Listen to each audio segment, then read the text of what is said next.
Et yo tout le monde! Aujourd'hui on se retrouve pour une vidéo un peu spéciale étant donné que je vais répondre de manière plus précise à une abonnée qui m'a envoyé un message sur Instagram, message que je vous mettrai par ici ou par là, je sais pas encore. Donc en gros cette abonnée m'a demandé comment je faisais pour rester motivée et optimiste dans mes études, dans la vie en général, parce qu'elle réalise les mêmes études que moi, donc elle est en architecture d'intérieur, sauf qu'elle est au Maroc. Et elle m'a envoyé un message de détresse en gros entre guillemets. D'ailleurs si tu passes par là, elle se reconnaîtra. Je tiens à te remercier de m'avoir contacté, ça me fait vraiment plaisir que tu aies pensé à moi tout simplement. Et du coup je vais faire cette vidéo et je vais tenter de te répondre au mieux. Et si je le fais sur YouTube, si je le fais là devant cette caméra, c'est parce que j'estime que y a pas mal de personnes qui peuvent en avoir besoin. Et enfin j'estime, je pense qu'il y a pas mal de personnes qui peuvent en avoir besoin et que ça peut aider. Parce que c'est vrai qu'en général, il y a beaucoup de personnes qui me disent oui, t'es super souriante, t'es positive, etc. Et je vois pas mal de personnes des fois qui sont autour de moi qui sont assez vite abattues en général. Donc je me suis dit que peut-être que cette vidéo où je dévoile un peu mes secrets, comment je fais pour rester hyper motivée et positive. Attention, je dis pas que je le suis absolument tout le temps. Mais voilà, je me suis dit ouais, ça peut aider pas mal de personnes. Donc écoutez, c'est parti.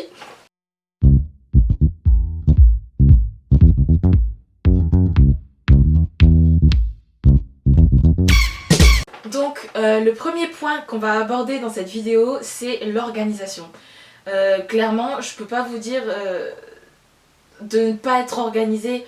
Je dis pas que je suis tout le temps organisée, que je suis organisée à la perfection ou quoi, mais pour moi c'est une des étapes les plus importantes pour rester motivée et rester optimiste. Parce que l'organisation c'est quelque chose qui, je sais pas comment dire, c'est quelque chose qui nous permet en fait de contrôler notre journée, de contrôler notre semaine, voire notre mois, et de savoir qu'est-ce qu'on fait, à quel moment, et en fait ça permet tout simplement d'anticiper ce qu'on va avoir à faire et d'anticiper au mieux pour mieux recevoir, je sais pas comment dire, les imprévus. S'il y a des imprévus qui arrivent, on va se dire ah ben tiens, j'ai ça et ça à faire, et il y a cet imprévu qui vient là, qu'est-ce que je fais? Et du coup on arrive à s'organiser par rapport à notre planning entre guillemets. Je vous dis pas non plus de tenir un calendrier du tac au tac comme ça, mais le fait d'être bien organisé ça aide beaucoup. Par contre il y a une chose qui est très importante, c'est de rester réaliste, mais vraiment réaliste dans son organisation. C'est à dire que quand vous faites vos to-do list etc, je sais pas comment dire, pas mettre trop de choses à faire dans une journée, mettre des choses où vous savez que vous n'aurez pas le temps de faire. Ce que je vous propose, c'est de faire une to-do list avec 3 catégories de priorités pour vraiment vous aider à catégoriser en gros ce que vous avez à faire, ce qui est le plus important, ce qui est un peu moins important mais qui est quand même un peu, et ce qui l'est pas du tout mais ce que vous devez quand même faire pour atteindre vos objectifs. Donc si vous voulez, moi je me suis fait ce genre de fiches, je me suis fait des fiches, des to-do list en fonction des priorités qu'il y a à faire. Donc moi je l'ai fait pour les projets en cours, mais je le fais aussi pour la vie en général, en fait, tout simplement dans une journée, qu'est-ce que j'ai à faire, etc. Et c'est vrai que j'aime bien faire ces listes là parce que ça m'aide à vraiment visualiser ce que j'ai à faire, et donc du coup je me répartis mon temps en fonction de ces tâches là. Donc ce que j'ai fait moi, c'est que j'ai fait une case avec que des lignes, les priorités plus, une autre case avec juste les priorités simples, et une autre case avec les tâches que j'ai à faire qui sont pas forcément prioritaires mais que je dois quand même faire, et une autre petite case bonus. Donc elle n'est pas hyper importante celle-là, mais en général j'utilise pour mettre des phrases un peu positives, pour me motiver un peu quand je regarde la liste, et surtout quand il y a énormément de choses à faire sur la liste. Donc voilà, ça c'est un des points les plus importants, l'organisation. Et je tiens à dire aussi, si ces listes-là que j'ai faites vous intéressent, n'hésitez pas à m'envoyer un message privé sur Instagram, et du coup je verrai pour vous les communiquer, ça me fait plaisir, et si ça peut vous aider, je le fais avec grand plaisir. Donc le deuxième point que je vais aborder pour rester motivé et optimiste, c'est d'avoir une routine bien précise. Je sais, souvent les gens ils vont se dire ouais mais j'ai pas envie de tomber dans une routine, j'ai pas envie de me faire chier et tout. C'est pas une histoire de se faire chier, c'est vraiment une petite routine, ça va pas durer toute la journée, c'est pas du matin jusqu'au soir. Vous pouvez avoir une petite routine seulement le matin ou seulement le soir, mais en fait le fait d'avoir cette routine ça vous permet de maîtriser quelque chose parfaitement pendant la journée, c'est-à-dire que vous vous levez, vous savez qu'à un moment dans la journée, vous allez maîtriser votre journée et que vous allez faire telle chose, telle chose, telle chose, telle chose à la suite. Même si ça dure pas énormément de temps, même si ça dure seulement 15 minutes, c'est 15 minutes dans votre journée que vous maîtrisez parfaitement et vous savez exactement ce que vous faites dans ces 15 minutes-là ou dans ces 1 heure. Ça dépend de vous, ça dépendra de chacun, du temps que vous avez à accorder à cette routine. Mais pour moi c'est quelque chose d'essentiel parce que ça nous permet d'avoir vraiment des éléments qu'on maîtrise à 100%. C'est-à-dire, ça peut être tout con. Et c'est juste, par exemple, je sais pas, tu te lèves, tu fais ton lit, ensuite tu vas aux chiottes, tu vas dans la salle de bain, tu te brosses les dents, tu te laves, tu vas dans la cuisine, tu prends ton petit déj. C'est une routine en soi. Je vous dis pas de faire exactement ça, hein, même moi je fais pas ça. Mais le fait d'avoir cette routine-là, ça va vous conforter dans ce que vous avez à faire dans la journée et vous allez vous dire je suis maître de ce que je fais pendant ce temps-là, je suis maître et je maîtrise la situation, je sais ce qui va se passer à l'avance et ça c'est quelque chose de primordial. Je le redis encore, même si c'est que pour une courte durée, je peux vous assurer que ça aide vraiment dans la journée. Donc ensuite, la troisième chose que je fais pour rester motivée, c'est dans la journée, à n'importe quel moment, je prévois du temps pour moi. Quand je dis du temps pour moi, c'est du temps pour mon bien-être. Je dis pas du temps que je vais passer devant la télé à rien faire, non. Je dis du temps où je vais faire quelque chose qui va vraiment me faire du bien, qui va m'apporter énormément. Je sais pas, par exemple, ce que je fais, c'est que en général, je fais du sport et des fois, je dis bien des fois, il m'arrive de faire de la méditation. Parce qu'il faut savoir que je suis une personne qui a énormément de mal à se concentrer et donc pour moi la méditation c'est un peu compliqué mais quand j'arrive à en faire ça fait énormément de bien. Et pourquoi je vous dis ça? Parce qu'en fait le fait de vous accorder du temps à vous-même dans la journée, ça fait du bien, ça fait une pause, ça fait... En fait on décompresse, on pense pas à ce qui va se passer, on pense pas à être stressé. Si vous avez des examens, on pense pas aux examens, aux trucs comme ça. En fait, on pense à soi et à personne d'autre. Et c'est ça qui est bien en fait dans... Je peux pas dire cette routine, mais dans ce petit moment-là que vous allez vous accorder dans la journée pour vous-même, c'est vraiment primordial.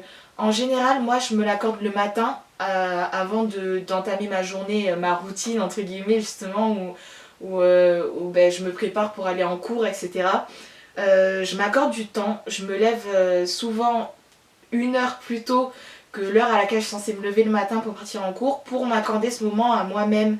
C'est-à-dire que je m'accorde 1 heure pour me faire du bien et du coup ça me permet de bien entamer la journée et ça me permet d'entamer la journée d'une manière positive. Je dis pas que je suis tout le temps positive parce que, bon, faut se le dire, j'ai la poisse et il y a des fois où il y a des moments où j'éprouve le besoin d'être négative un peu. Mais le fait d'avoir ce petit moment dans la journée pour penser à moi et à rien d'autre, ça fait un bien fou et ça permet de très très bien entamer la journée. Ensuite, la prochaine étape, c'est d'avoir des objectifs bien précis. Quand je dis des objectifs bien précis, c'est-à-dire que, je sais pas, dans la vie, pour moi c'est important d'avoir ses ambitions. Je ferai peut-être une autre vidéo par rapport à ça. Et d'avoir des objectifs clairs, c'est-à-dire que qu'est-ce que vous voulez devenir en fait plus tard? C'est peut-être con cette question, mais vraiment c'est important quoi, parce que pour moi tu peux pas avancer dans la vie, partir bosser tous les jours ou aller en cours tous les jours si tu sais pas vers quel point tu vas aller, si tu sais pas où tu vas en fait. Tu peux pas te lever comme ça et dire je vais aller en cours, je vais faire une formation, mais ce que je vais faire après, je sais pas quoi. C'est tout con, mais le fait de planifier ses objectifs de vie, ça aide énormément à se motiver tous les matins et à rester optimiste et à se bouger le cul en fait, tout simplement. Parce que le fait de se rappeler ces objectifs-là, ça fait que on a envie d'accomplir des tâches qui nous amènent vers ces objectifs et pour moi c'est hyper important. Faire une liste des choses que vous voulez accomplir absolument dans votre vie. Quand je dis une liste, je dis pas mettre 15 000 points sur une feuille. Non, c'est pas le but. Quand je dis une liste, c'est vraiment, même s'il y a 3 points ou même un seul point, c'est vraiment écrire, le formuler clairement ce que vous voulez faire dans votre vie, ce que vous voulez accomplir et tout simplement vos objectifs de vie en fait. Et si vous n'avez pas encore eu l'occasion d'y penser, c'est le moment de vous poser, même 1 heure ou voire 2 si vous en avez besoin, mais vraiment établir vos objectifs de vie et ce que vous voulez faire, ce que vous voulez devenir. Même si c'est pas un métier, même si c'est pas, je sais pas moi, vous pouvez mettre, je sais pas, je veux devenir riche en fait, tout simplement. Genre si c'est juste ça, vous marquez une ligne, je veux devenir riche. Et la prochaine étape par rapport à ça, c'est de formuler des sous-objectifs pour vous permettre d'accéder justement à cet objectif-là. Par exemple, si vous voulez être riche, vous allez dire, mon objectif pour devenir riche, c'est de faire telle école, ou c'est d'avoir telle chose. Je sais pas moi, c'est d'avoir une Range Rover. Si j'ai une Range Rover, ça veut dire que je suis riche, quelque chose comme ça. C'est tout con, mais oui, ça aide, franchement ça aide. Et une fois que vous avez établi ces sous-objectifs, vous faites une autre liste pour chaque sous-objectif, une liste qui peut vous permettre d'atteindre chaque sous-objectif. Si je veux avoir une Range Rover, par exemple je vais faire tel ou tel métier, ou je vais faire ça dans ma vie, etc.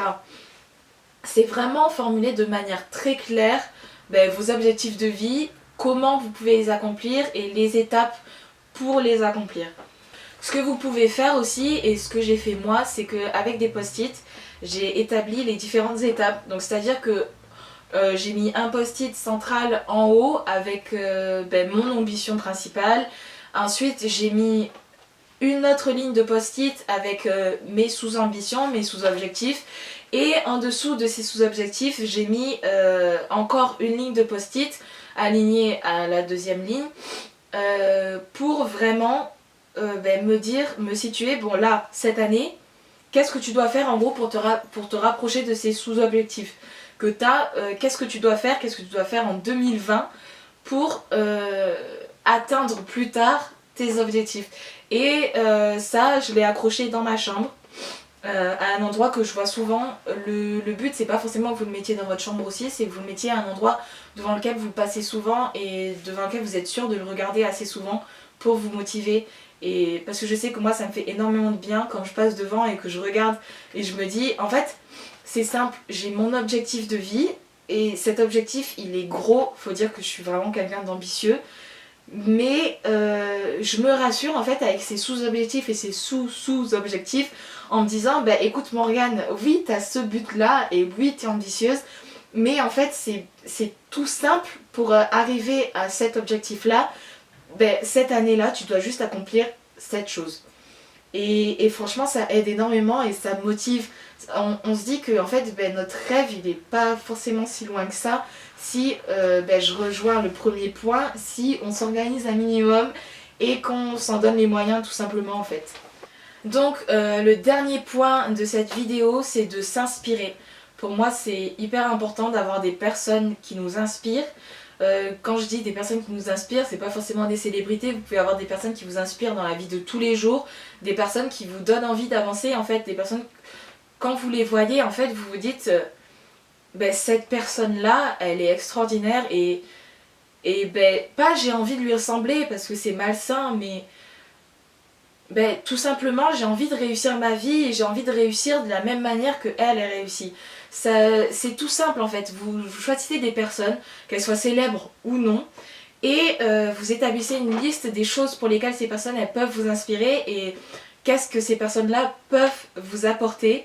Et à partir de cette liste-là, si par exemple vous vous dites oui cette personne elle est humble, cette personne elle est elle est motivée, cette personne, elle est, je sais pas, vous faites une liste des caractères qui font que cette personne-là vous inspire et ça peut vous aider à devenir une meilleure personne et à devenir tout simplement une meilleure version de vous-même parce que vous aurez un modèle entre guillemets et que vous saurez ce qu'il faut améliorer chez vous pour atteindre vos objectifs. Donc en somme, pour résumer en gros cette vidéo, il faut visualiser des éléments clairs et bien visualiser vos objectifs dans la vie de telle manière à bien vous organiser pour réussir. Donc ensuite, il faut bien vous organiser pour vous épargner un stress et une fatigue supplémentaire pour vraiment garder de l'énergie pour ce qui est essentiel et pour ce que vous devez réellement faire au lieu de passer de l'énergie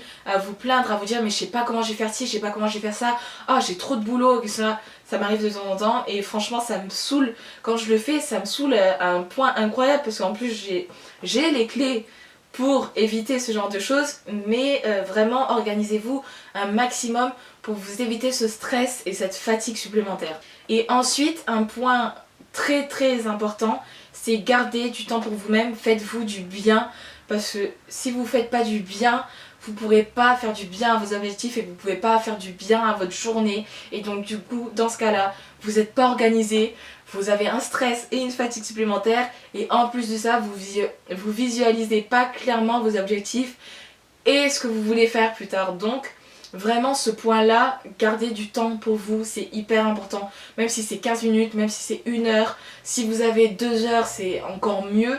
Mais vraiment gardez du temps pour vous, si c'est le soir, à midi, le matin, quelque chose comme ça, c'est hyper important, c'est le point le plus important de cette vidéo.